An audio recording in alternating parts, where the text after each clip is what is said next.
This session is called The Future is Now. Woo! I'm Katie English. I'm the Director of Jamf Professional Services. I'm joined by Joel Rennick, who is now the Director of Jamf Connect, and also Mike Vandelinder, who's one of our sales engineers. So we're going to be talking about Jamf Connect. Yay! Cool. And this is us. We're so cool. Yay. Okay. Here's what we're going to talk about today, and there's a little bit of ground rules up front. And to start with, we're going to talk about what is Jamf Connect, but also what isn't Jamf Connect. I want to be extremely clear about what falls into the Jamf Connect bucket and the stuff that is actually still open source and available immediately. So we're going to talk about customizing automated MDM enrollment, so what this experience could look like. And we'll have a demo about how you can take the device out of the box and get a really good end user experience for provisioning that device. We're going to talk about logging in with Okta and a little bit about how this looks in Jamf Pro, the stuff, like kind of the switches to flip to actually make it go. And then what comes next, the shiny stuff in the future. All right. It's going well. There we go. So Jamf Connect is bundled into a single solution, and not all of this is super legible, but the products formerly known as Nomad Pro, Nomad Login Plus, and PK Init, these are now under the Jamf Connect umbrella, and these are available as a product sold and supported by Jamf as of last month, just about a month ago. So we had a whole lot of time to prepare for this presentation because things weren't happening quickly at all. So those tools that were available previously under the Nomad umbrella are now in the Jamf Connect product line. We will be continuing to support and develop them over time. And Joel actually has some very cool things to talk about. Some things he actually started to demo this week, and there's more to come. But we still love the open source tools. So Nomad and Nomad Login, the sync and the login products are still free. They're available. They're open source. And if you are a customer who has a Jamf product and are already paying for support, then hey, we can help you out with that. So we have the live chat support.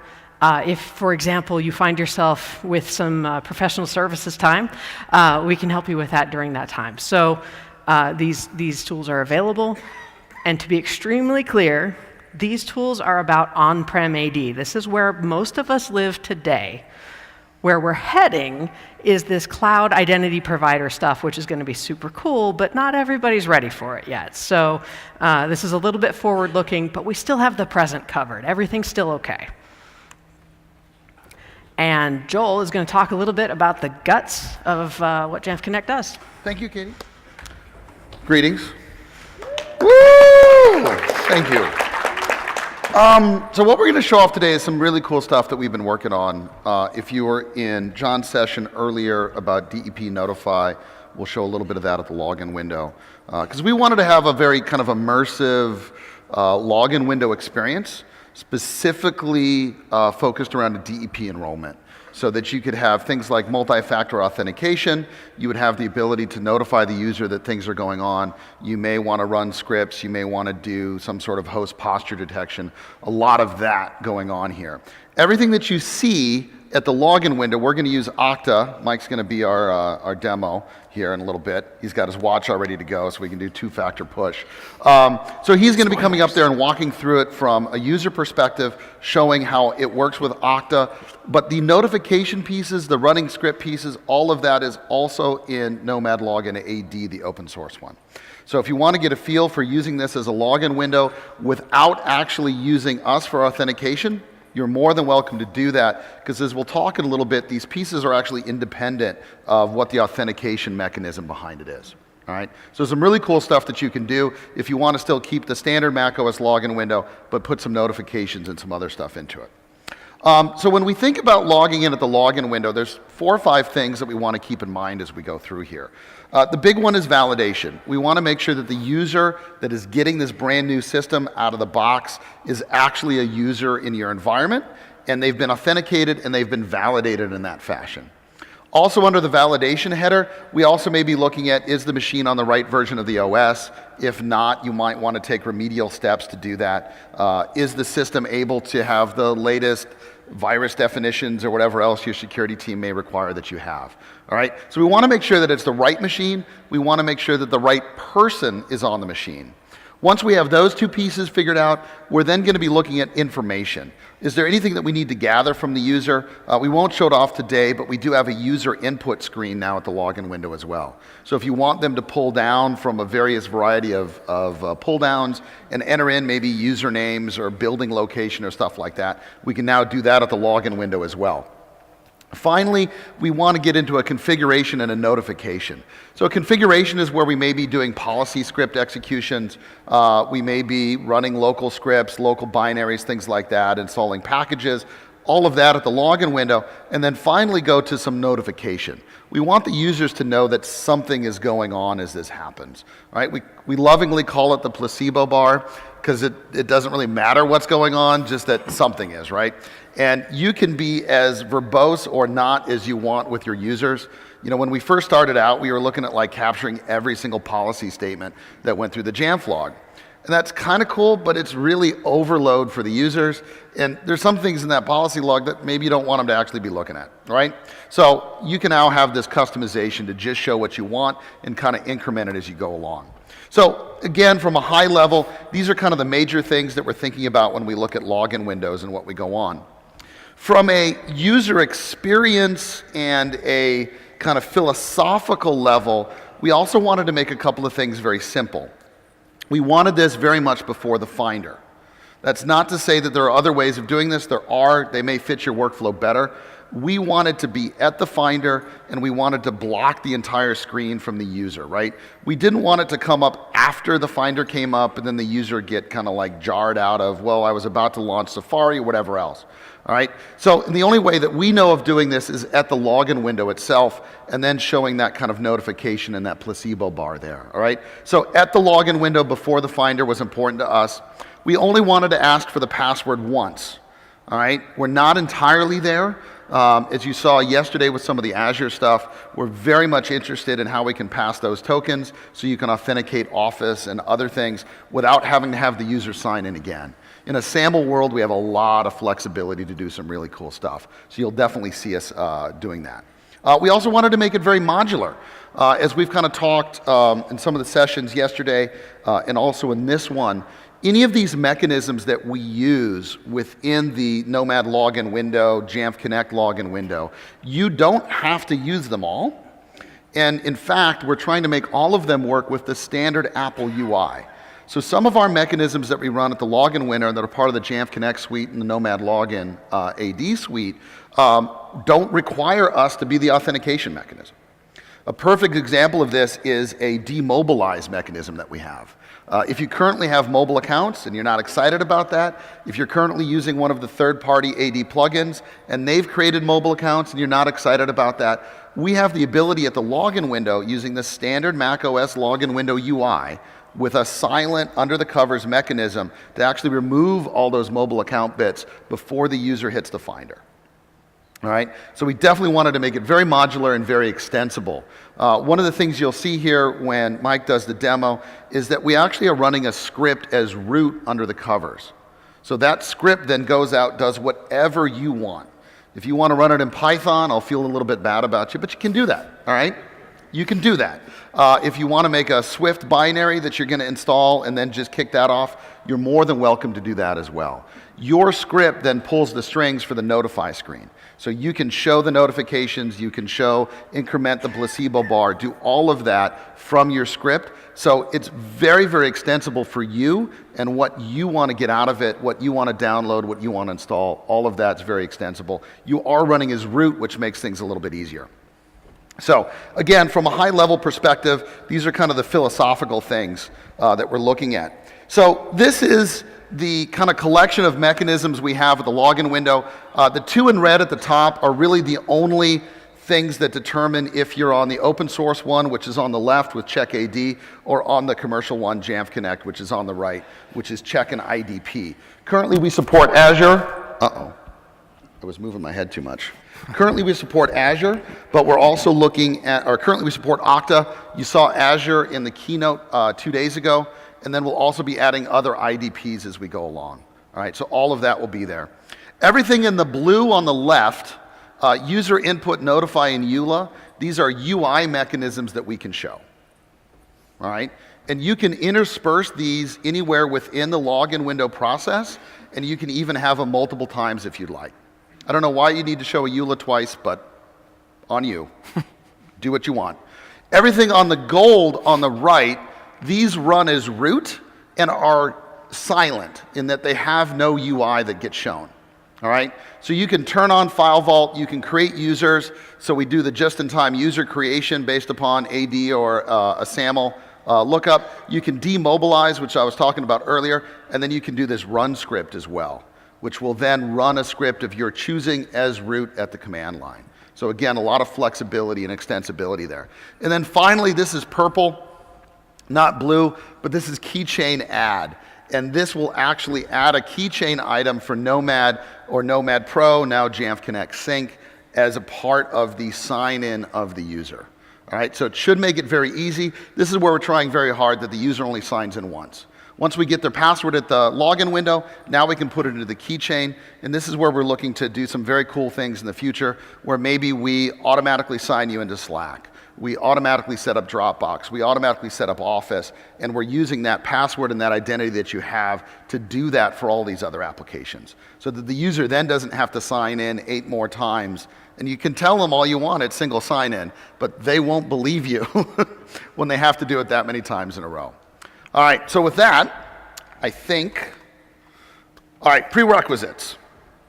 Yeah, so a lot of the questions that have been coming up in the last few weeks since Joel and Josh joined us is, what are the prerequisites of being able to enable Jamf Connect inside of your environment? I deal with those kinds of questions a lot. As far as like network infrastructure, what do you need to have in place? The beautiful thing about Jamf Connect and using it with Okta is that as long as you can hit Okta from your device, from your computer, like you have access to it. You don't really have to worry so much about anything server-side. Everything's running on the client. You're not worrying about ports necessarily. It's just an SSL connection back to Okta. So as simple as it possibly could be, as long as it's something that you're already using. So here we are.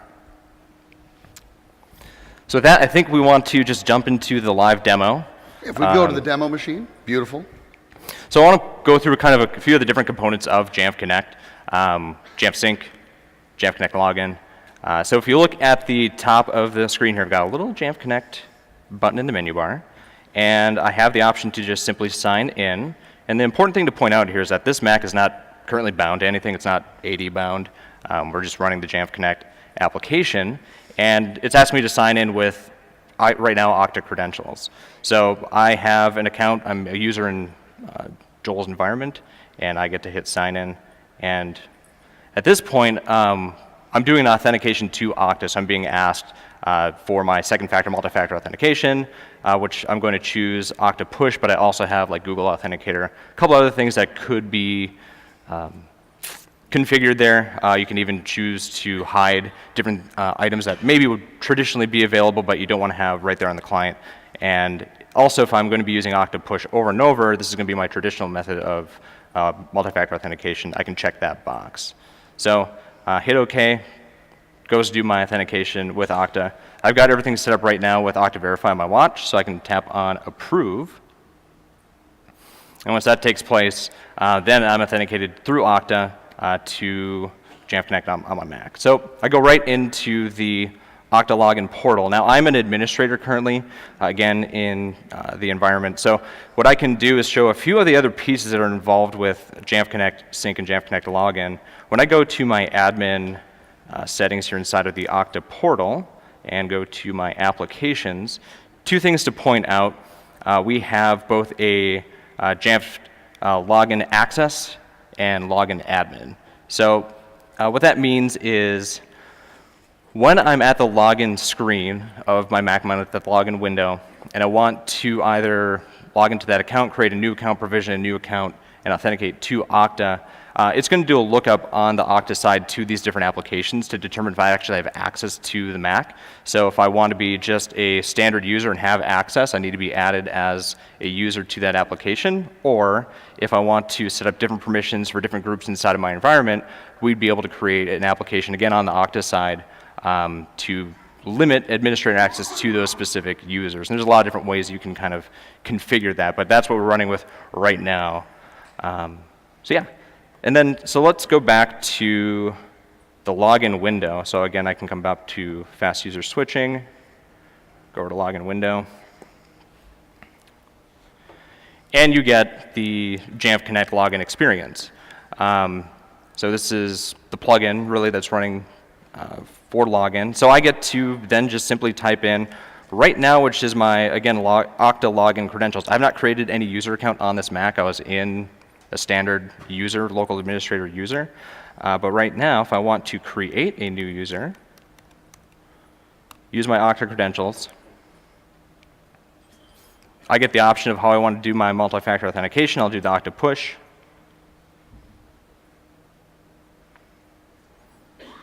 Comes up on the watch, approve.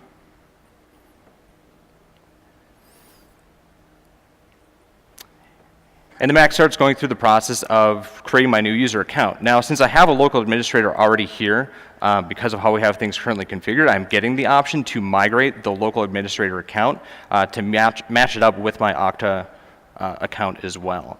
So I don't want to do that. I don't want to migrate. I'm going to keep that as is. But then we start going through the setup experience. So I've got my EULA. I can read Moby Dick if I choose. Read it before many years ago. And we start going through the setup experience. So we want to be able to provide those messages and notifications to the user to kind of guide them through that initial setup experience of that new user account, customize that to all ends, and then start going through the standard Mac OS setup. So you start to get your different questions that you'd see inside of a pre-stage, maybe. There, shh. Don't pay It's attention fine. to that.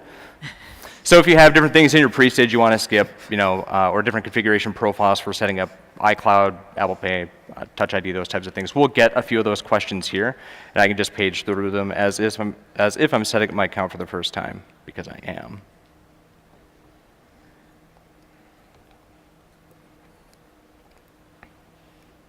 So there's a lot of customization that can be involved with both Jamf Connect Login and Jamf Connect Sync. We're going to talk about that in a moment once I get through the login here. But the options in the menu, I was going to show something in the menu. It's gone now. It was the sync. It was the password sync is what I was most concerned about. Yeah. So with that menu item, we're able to do the synchronization of the password between Okta and the local account every time you're signing into Okta. And we also have a way which we'll show you once we get back to the first user, now that we can see that this is truly a new account being set up. We do have the ability in Chrome and Safari that we have extensions. So when you go, one of the workflows that we can easily support, because users don't want to be going up to that Jamf Connect menu item all the time, right? Instead, they're going to want to go to a browser and just launch a web page that requires this, and then go through it. So we've got extensions in Safari and in Chrome, another one for Firefox if you really want that one. We can talk about that. Nobody's asked for Opera, but I don't think it'd be hard. And so when the user goes to Chrome, they're immediately just taken to our UI instead of the sign-in window. All right, and we can show this here if we go back to that first account where we've got more things set up. And now you can see that we've got a lot of pieces on the drive now. There we go. And this allows it for the users to not actually have to change their workflow, as it makes it very simple. So now Mike is going to go to Chrome. Quit Safari first. You just get all that garbage out of the way. There you go. So he's going to Chrome. He's going to play the role of a user, and he's just going to go to our JSS instance. All he's got to do is hit return. And instead of the UI asking him to sign in there, we now pop our sign-in window. They authenticate through here, and if he pushes his watch, he will now get taken directly to the JSS page. All right? And this is how we can ensure that the password in Okta is the same as the local system all the time. There we go. All right. And so now, of course, we've denied access to them, because why would we allow an SE into our JSS, right? But we've now got the ability to intercept that authentication into Okta. We use the Okta Authentication API, turned on by default on your Okta instances. So there's nothing that you have to do to talk to your Okta admins about getting this to work. All right? And for most users, they won't even know the difference. And since we've got the ability to auto-push authentication, if we go ahead and turn that on, and we quit out of Chrome, so we've, yes, I know, thank you. I really meant that. There we go. If we go back up to Preferences, and we turn on that automatically push local multi-factor, last multi-factor, he won't even have to hit any buttons on the Mac. We'll sign him into his Okta app by just pressing his watch. So we make it even a little bit smoother. And then here's the sync local password. With that selected, this is where we validate the password against Okta. If that's good, we then validate it locally. If it's not valid locally, we force the user to update it right through our UI. And then, of course, we take care of File Vault, Keychain, and everything else that's in there. So if we select that, and now we go back here to Chrome, he doesn't even have to do anything. We won't even let him touch the keyboard. And we just go to the JSS page again. Our extension picks up, it brings up our UI, it's automatically pushing the multi-factor to him, and he'll get a little tickle on his wrist. Come on. There we go. There we go. And with that, it will authenticate him and then take him directly to the JSS page again. So ideally, we are as seamless as possible as users do this. We know that asking your users to change their workflow is not necessarily the simplest of things. And so by using these extensions, you can force the extension in Chrome with a preference configuration profile, which we have in here. And our extension is just available on the Google Store. So here's that extension that's pushing that Chrome extension. And if I go here into Chrome now and go over to extensions, more tools, you will see that I don't have an option of turning this off. All right? And so in this way, every time they authenticate through Okta through a browser, we're then capturing, making sure that their password is the same in Okta as it is locally, and then correcting if it isn't. Does that make sense? All right. Wonderful. 0 questions. 0 questions. That's great. We'll just keep on moving. All right. And I think we're back to Katie to talk a little bit about the setup within Jamf Pro. Awesome. Okay. So I'm not going to get too detailed into this because, as you can see, it's super powerful and customizable, but it's also, straight out of the box, really easy. So let's just talk about that real quick. Joel already referred to configuration profile that can push those settings. Of course, you can still use scripts. The domain that you write to is library preferences, and today it's still menu.nomad.login.okta.plist. In the future, I think we're going to have plans to support a different preference domain that reflects the new branding. But the main key that you're worried about is the auth server key. Like Mike was saying, all you have to do is know your Okta URL. That's it. You just put it in that, and then Nomad login can actually, or excuse me, Jamf Connect. I did it. It's $1 in the swear jar. Can actually just be referred immediately to your authentication URL. So there's a really great admin guide, lots of good stuff, and all the rest of the keys are also documented in that admin guide.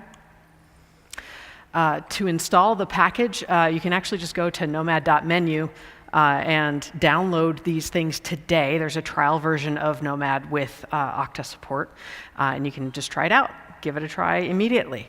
And so my favorite workflow is to leave it as an ongoing policy that happens at enrollment complete. That way you get that DEP experience, automated MDM enrollment experience. Another $1 in the swear. Man, I owe a lot of money. So straight out of the box, device gets enrolled, and then the Jamf Connect installation happens. Maybe you also drop in some branding, some graphics. You probably saw the animated Jamf logo earlier. That's just a graphic that is dropped to the local client, and then you can write to the plist and point to that graphic.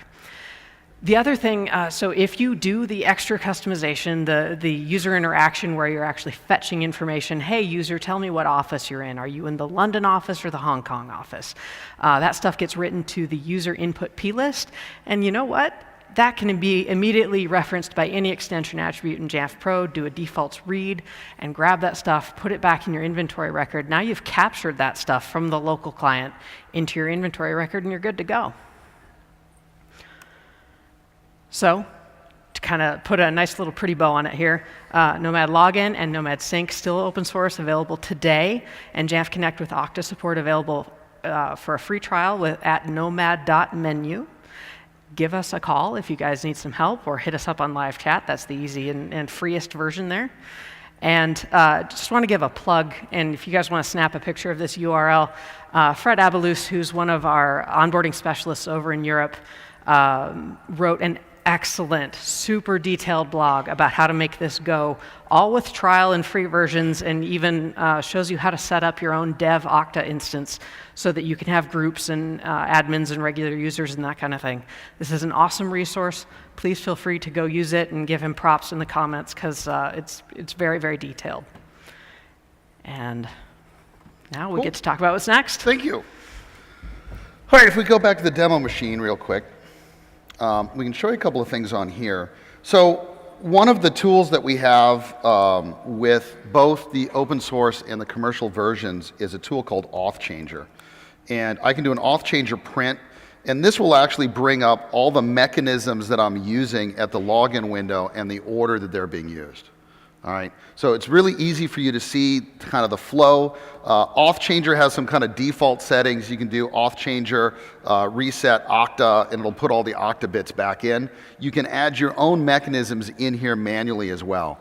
Otherwise, to do this, you have to do kind of a really hairy command, which is security authorization db read system.login.console. You'll never remember this on your own, and you get a massive chunk of XML that's the same thing, but you've now got to use, an editor to go through this, change it, and then write it back. So maybe not the most exciting of things to be doing. So instead, we've got this Auth Changer binary. It's got some fun things, like you can do a trial of reset and let's call this debug, and it won't actually make the change, but it'll show you what the changes would look like. All right, and we even have a help statement. I don't think we have a man page, because like the cool kids like sysadmin control don't have that. So we're here. You can just do a help statement and give you a good idea of all the things that you can do with this. All right, so it's really handy to be able to do this. That's where we're doing all the configuration. In some cases where you may only want to run our login window once, you're able to run this, and then your script can just do an auth changer -reset, and it'll go back to the default. All right, so very easy to get in and out of these kind of mechanisms that we've put in here. The other thing that I wanted to highlight, and if we, probably the easiest way, that dep notify, the placebo bar that you saw when we did the demo, all those strings were being pulled by a script. That script is just a configuration preference. If we do a defaults read, library preferences, menu, Nomad login, Okta, I think it's in here that we put it. So we've got a script path, and this is just being called by that run script mechanism. So master script in here, and if we do a quick look at this, user local bin, master script, it's just a really nice and simple shell script. And if you've ever used dep notify, all of the same thing is going on here. All right, so we're just echoing out various statements to that dep notify log file. So we're changing the logo, we're changing the contents, we're reticulating splines, we're growing hair.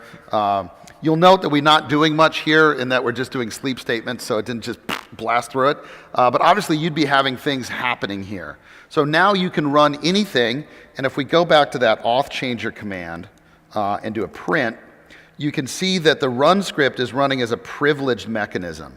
This means that it's actually running as root as it's in there. So now you can do some really cool things, like take some of the user input. We've got a screen to be able to do that. And now that you're root, you can actually do an extension attribute through the Jamf binary without necessarily having to do an API call, where you may have to have an API credential to use this. All right, so now you've got a really nice flexibility of being root, knowing who the user is, and we're at the login window, so we actually know the user password.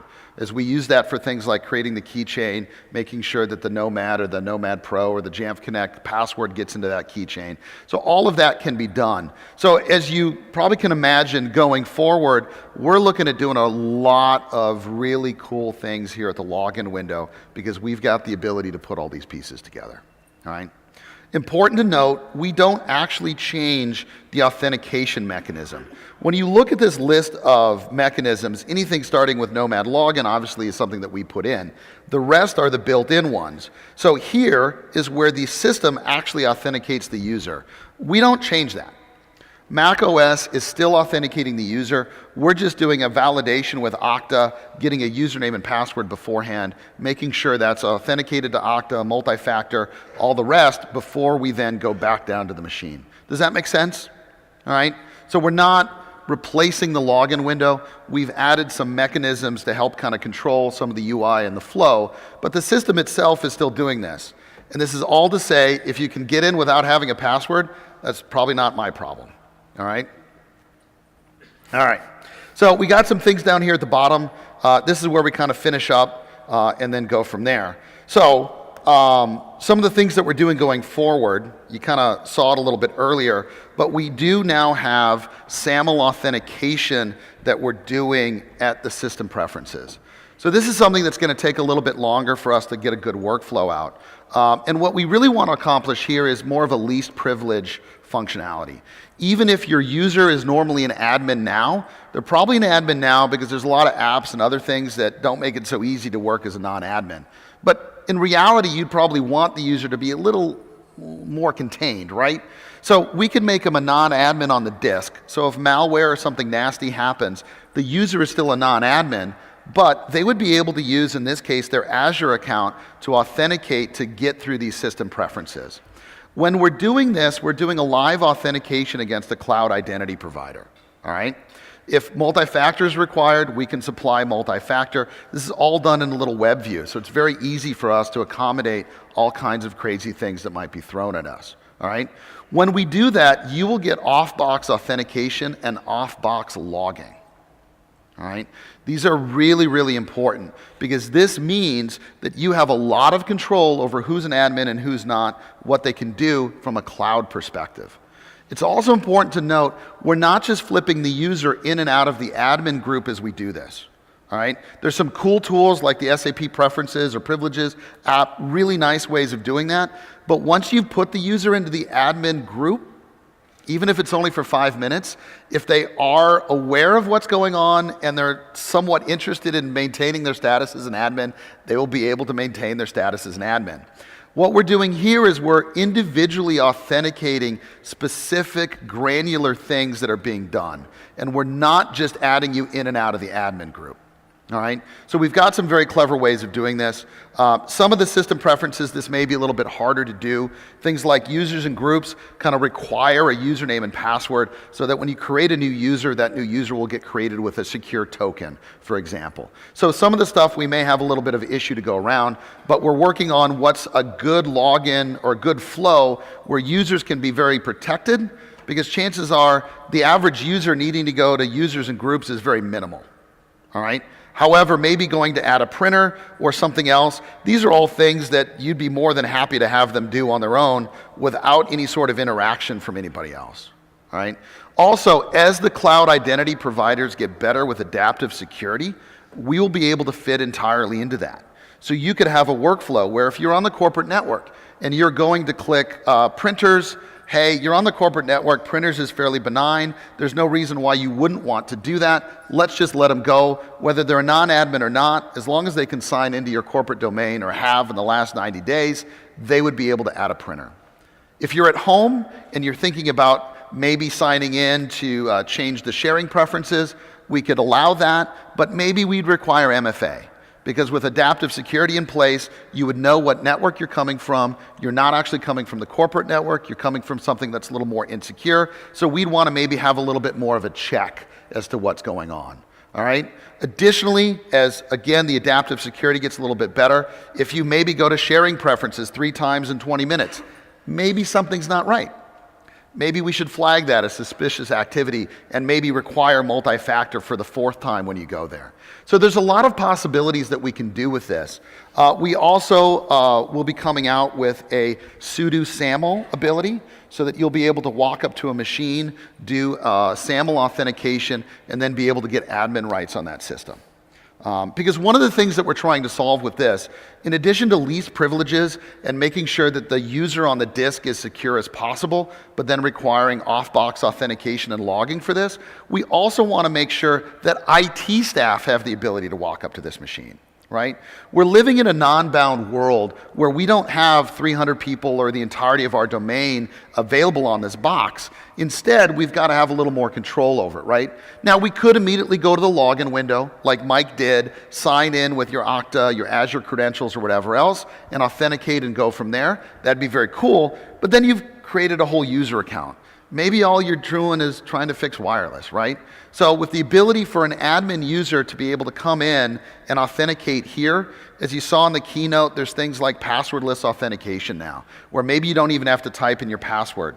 And this would be something where a help desk user, right, a help desk staff could be a remote session into a user. They'd need to allow them to print. You don't have to have a shared static admin password across all the systems now. They'd be able to put in their own username. They'd get a push to their watch, their phone, whatever else that they have as on the help desk.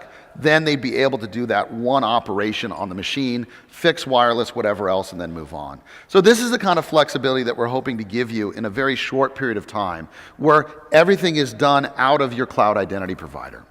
As Mike showed a little bit earlier, we can gate certain behaviors. He was showing off the Okta dashboard, the admin dashboard, where we're able to have groups and applications that if you're not a member of, you can't even sign into the Mac.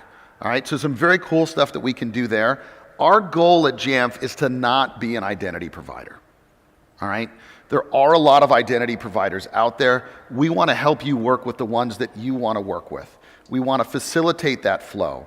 We've got everything working with Okta now. We're soon to be doing it with SAML providers, Azure. We're doing an OpenID Connect operation here, if, to be specific with the underlying covers here.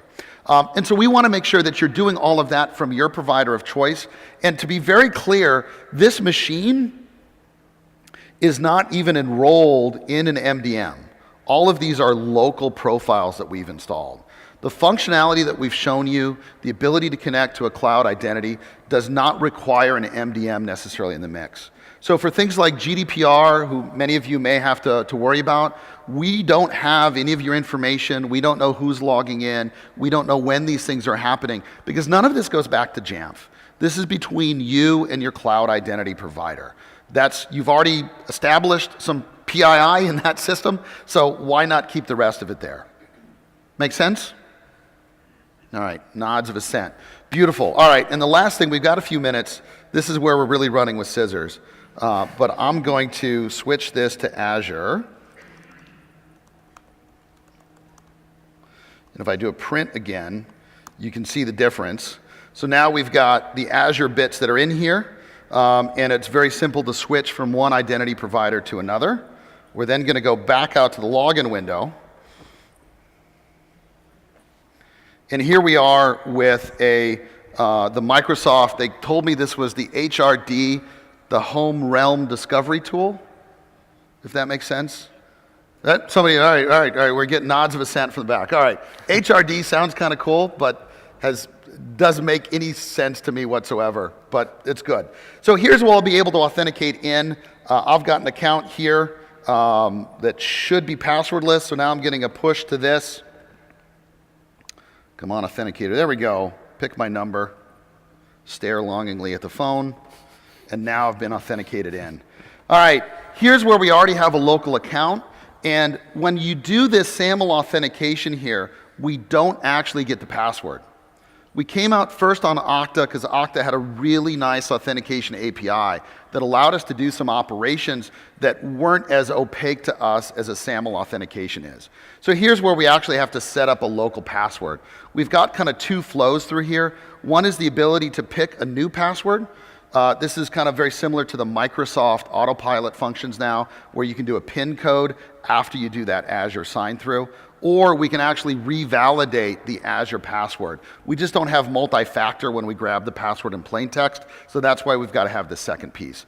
This is also why, in many cases, you may want to just use this for the initial provisioning, and then let the users just sign in through the normal Mac OS sign-in window after that. And I think I've set up this account correctly.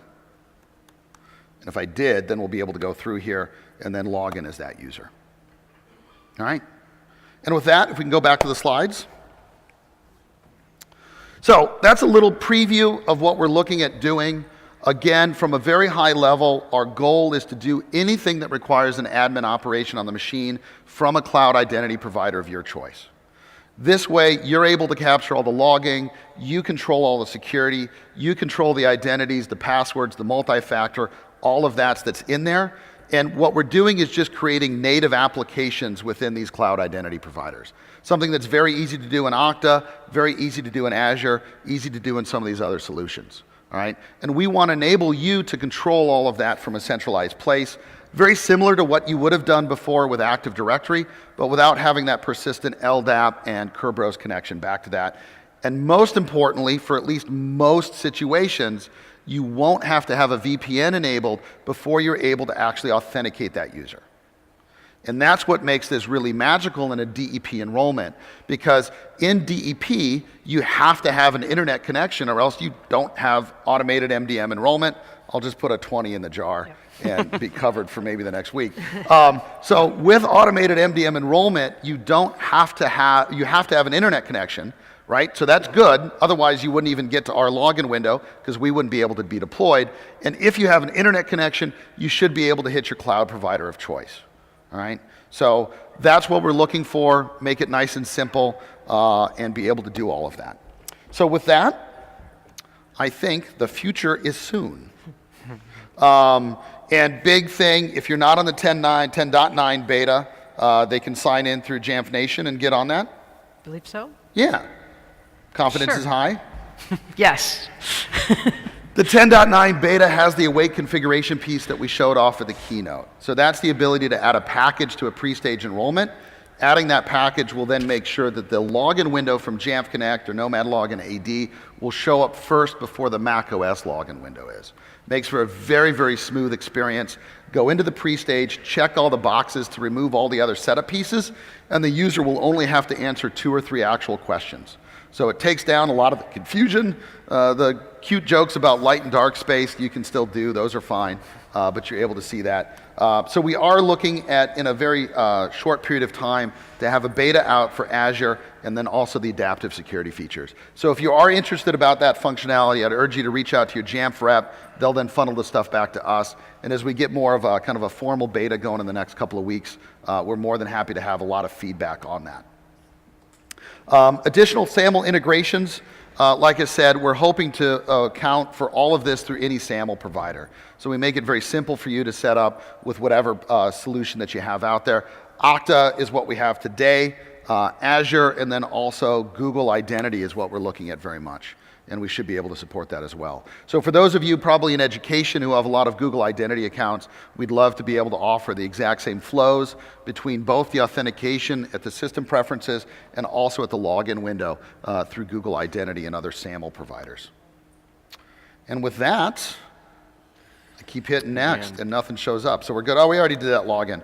So I think we've got about 3 minutes left. Yeah, not a lot of time. And I know that people probably have a lot of questions. Would you like to hang out maybe in the hack room and meet people later on? Certainly. We'll be in the hack room this afternoon, so you can come reach us there. Otherwise, can we take 2 questions? Where's the room monitor? Kane. So, not a question, but more A statement. A statement. I didn't ask for statements, Kane. I'm going to give you one. So, for those who don't know me, I am an Okta employee, and Okta uses Nomad Login Plus and Jamf Connect. We're very happy with it. We're still in our implementation phase, but one thing that we are also a vendor with Jamf, and we're what's the term they use? Never think that. Partner, thank you. I haven't had enough coffee this morning. We are a strategic partner with Jamf, so we push Jamf and we also push Nomad Login. So if you're talking to your Okta reps and they mention Nomad, You're welcome. So with that being said, I do have one other question, and I'm going to play devil's advocate here because I know the answer, but you didn't mention it. What about kiosk machines that have multiple accounts? Kiosk machines that have multiple accounts. How does the Nomad workflow work with, a kiosk style machine, a lab machine, a student machine in a school situation where multiple users use the same device? Sure. So, which is a good question because I know we have a lot of education accounts that have been toying around with this. What Nomad does bring in Jamf Connect is a bit of a different workflow. All right, so there is some planning and thinking that you want to do before you go through this. So we have a couple of different ways, specifically with Okta, of gating authentication at the login window. We can either just create the accounts via an Okta authentication and then leave them local from then on. In the lab environment, this would mean that you'd have a lot of lab accounts that are there, and maybe those passwords are getting stale because the user hasn't come back in a bit. So we do have some schools using our setup in this fashion, but then run a script on a nightly basis or something else like that to clear out those users. We also have the ability to have always Okta authentication. All right, this can be kind of fun, except if the machine isn't physically in the same place every time on a hardwired network, requiring cloud authentication at every login is sometimes a bit of a downer. So you do need to be very careful about that. When the executive team goes on a plane, they're not going to be able to sign in. All right, so we don't recommend that for mobile systems, but in some secure labs and things like that, you may want to use it. And we also have the ability now to prefer Okta, but then fall back locally if that's the case. And with that run script command that we have, you can actually run a script before the user logs in and actually remove any home directories that are on the system. We'll then recreate that user from scratch and go through there. So there's a couple of different ways of working this. Was that good? All right, we've got Kane's statement. All right, question, Johan. You mentioned that you have the always require authentication for cloud as well as the local fallback. That being said, as far as I'm aware, the authentication mechanisms coming from the screensaver don't actually go through the login window. Correct. So is there currently plans to require a cloud authentication to require MFA in like say a high security environment coming from a screensaver? So an important point that's brought up here, when we showed off those authentication mechanisms, those are specifically for the login window. We've taken a specific deliberate process to not do this at the screensaver, although that's perfectly capable, but we think the user experience, except for situations where you're expecting it, we think the user experience may be very poor.